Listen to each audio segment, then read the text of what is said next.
Il cane guida per noi è un angelo a quattro zampe che ci presta i suoi occhi e ci conduce alla luce, restituendoci libertà. Però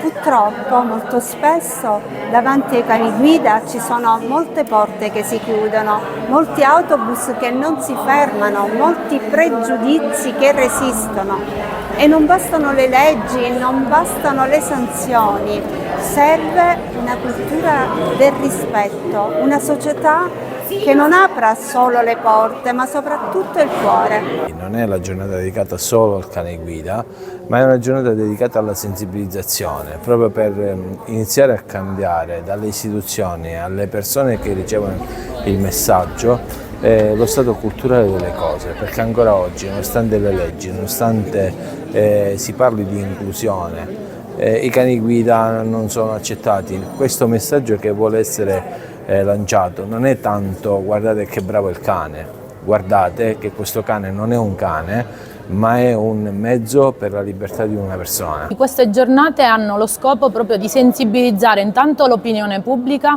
all'importanza del cane guida, ma anche al fatto che venga rispettato il diritto di accessibilità del cane ovunque. L'altra cosa che per noi è molto importante è proprio sensibilizzare l'opinione pubblica per incoraggiare a fare l'esperienza del puppy walker, cioè di fare, diciamo, i volontari affidatari che hanno il compito di educare alla socializzazione il cane nei primi anni, nei primi mesi di vita, prima che parta l'addestramento vero e proprio. Una giornata importante perché vuole sensibilizzare, e ne erano presenti qua alle scuole, i ragazzi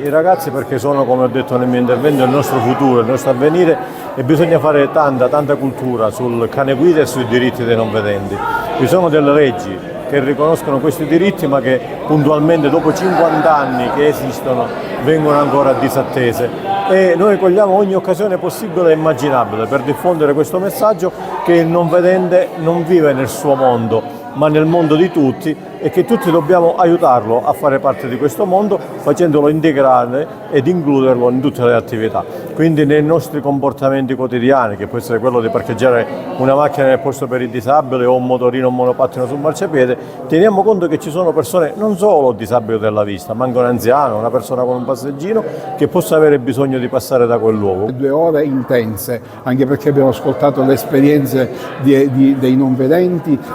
degli istruttori dei cani guida, e il valore che ha un cane guida, perché il cane guida è veramente un qualcosa che riesce a dare libertà alle persone. Nella realtà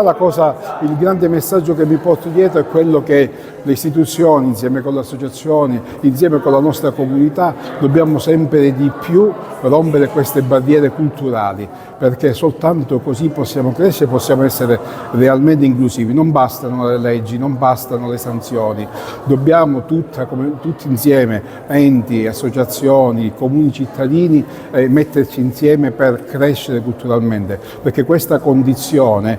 domani mattina può essere la nostra nuova condizione, e quindi dobbiamo essere pronti e preparati ad aiutare per essere aiutati.